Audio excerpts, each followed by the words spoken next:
Hello friends, today we are going to discuss about the objective and significance of HRM. तो देखिए, किसी भी organisation के लिए जो एचआरएम है ये काफ़ी इंपॉर्टेंट रोल प्ले करता है। तो चलिए हम इसको देखते हैं। The basic objective of HRM is to ensure that there are right people at right place, है ना।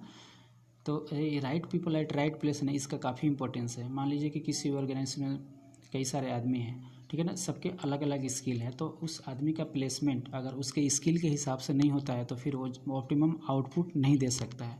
तो इसलिए कहा गया है कि जो एचआरएम का जो ये सबसे इम्पोर्टेंट रोल क्या होता है, to place the right people at the right place.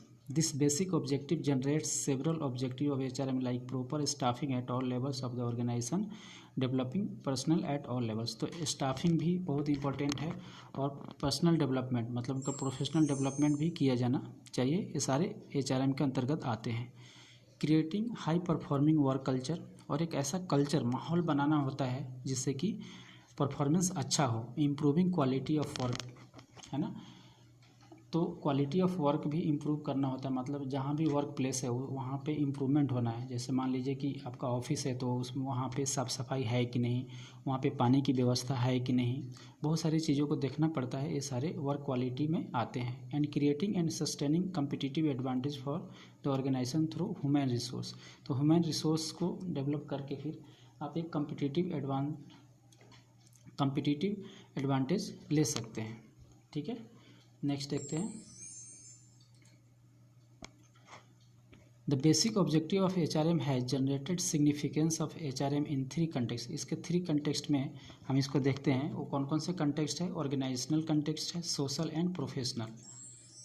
तो सबसे पहले हम चलते हैं इसको ऑर्गेनाइजेशनल सिग्निफिकेंस यानी कि ऑर्गेनाइजेशनल पॉइंट ऑफ व्यू के हिसाब से देखते हैं कि एचआरएम के क्या क्या सिग्निफिकेंस है। तो आपको पता होगा कि जो एचआरएम होता है ना, जो एचआरएम होता है ये काफ़ी इंपॉर्टेंट रोल प्ले करता है किसी भी ऑर्गेनाइजेशन के डेवलपमेंट में। और आपको पता है कि जो ऑर्गेनाइजेशन होता है, ऑर्गेनाइजेशन के अपने कुछ गोल्स होते हैं, अपने ऑब्जेक्टिव्स होते हैं। तो उसको फुलफिल करने के लिए कोई ना कोई आदमी चाहिए, है ना, मैन पावर चाहिए एक। और कैसा मैन पावर चाहिए? वो मोटिवेटेड मैन पावर चाहिए, ठीक है ना। देखिए, आपके पास कितना भी एडवांस टेक्नोलॉजी हो जाए, और लेकिन जब आपका जो ह्यूमन रिसोर्स है अगर वो एडवांस नहीं, वो मतलब कि मोटिवेटेड नहीं है, तो फिर आप मैक्सिमम आउटपुट नहीं ले सकते हैं। तो चलिए इसको हम एक बार पढ़ के देखते हैं। HRM is vital importance to the individual organization as a means for achieving their objective. It contributes to the achievement of organizational objectives in the following ways. तो कौन कौन से वेज हैं इसको देखते हैं। By effective utilisation of human resources. तो कोई भी ह्यूमन रिसोर्स है उसको इफेक्टिव यूटिलाइज करना है। इफेक्टिव यूटिलाइज कैसे होगा? Through motivating them and changing their attitudes towards the work and the organisation. तो उनका एटीट्यूड में भी चेंज लाना है, और एटीट्यूड में चेंज वहाँ पे जो माहौल है उसको पॉजिटिव बना करके उनके जो एटीट्यूड में हम चेंजेस ला सकते हैं। By developing personnel to meet the demands of the work effectively. तो जो वर्क के डिमांड है, जो काम के डिमांड है, उसके हिसाब से पर्सनल डेवलपमेंट होना चाहिए, यानी कि उस हिसाब से उनकी ट्रेनिंग होनी चाहिए, ट्रेनिंग एंड डेवलपमेंट होनी चाहिए। उसके बाद में आते हैं by ensuring to recruit and retain personnel in the organisation so that right people are available at the right time at the right place. तो हम रिक्रूटमेंट करते हैं, प्लेसमेंट करते हैं कई सारे मैन पावर का। तो केवल रिक्रूटमेंट करना ही नहीं होगा, उनको उनका डेवलपमेंट करना होता है। फिर डेवलपमेंट करने के बाद में उनको रिटेन करना है। ऐसा नहीं कि जो मैन पावर है, जो ट्रेंड मैन पावर है, उसका आउटफ्लो हो जाए।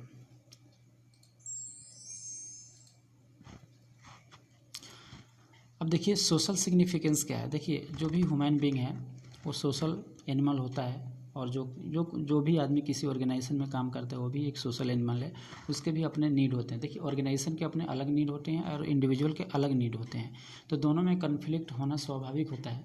तो एक मैनेजर को, एक एचआरएम का एक काम होता है कि उस कन्फ्लिक्ट को मिनिमाइज़ करना है, मिटिगेट करना है। तो चलिए हम इसको एक बार देखते हैं। Social significance of HRM lies in the need satisfaction of personnel in the organization, ठीक है। Since these personnel are drawn from the society, their effectiveness contributes to the welfare of the society. It is often said a happy worker is not only happy at the workplace at home and in society too. तो जो आदमी जो happy होगा work place पे, तो अपने घर में भी हैप्पी होगा और सोसाइटी के में भी हैप्पी होगा, और इस तरह से एक पॉजिटिव इन्वायरमेंट हर जगह पे रहेगा। It will be positive contribution to the society. तो ये सोसाइटी के लिए पॉजिटिव होगा।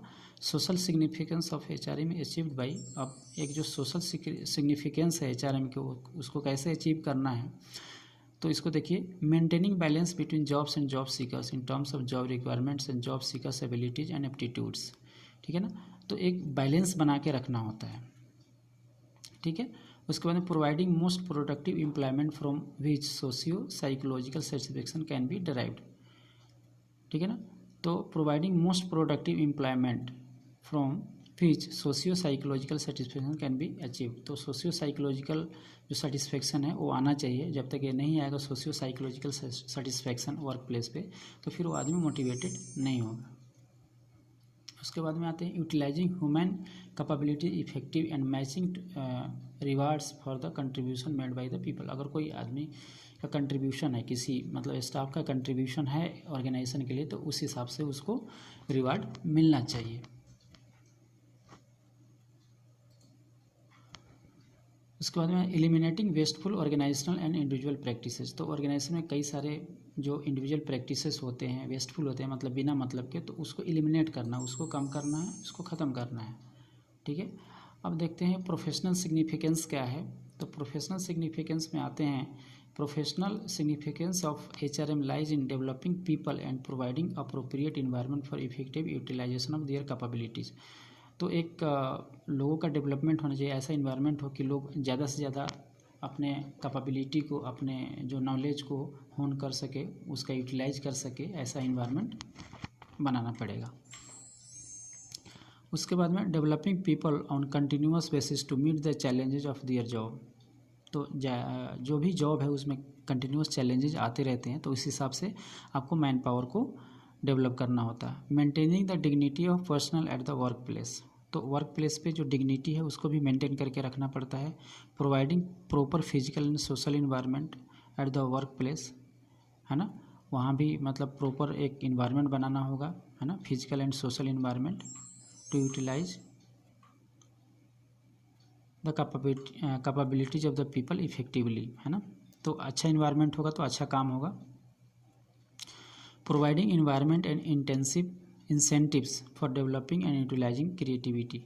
तो जो providing environment and incentives for developing and utilising creativity, तो कोई भी क्रिएटिविटी है, कोई भी स्किल है किसी आदमी का, तो उसको प्रॉपर तवज्जो देना पड़ेगा, और उसके लिए एक इन्वायरमेंट बनाना पड़ेगा इंसेंटिव्स के।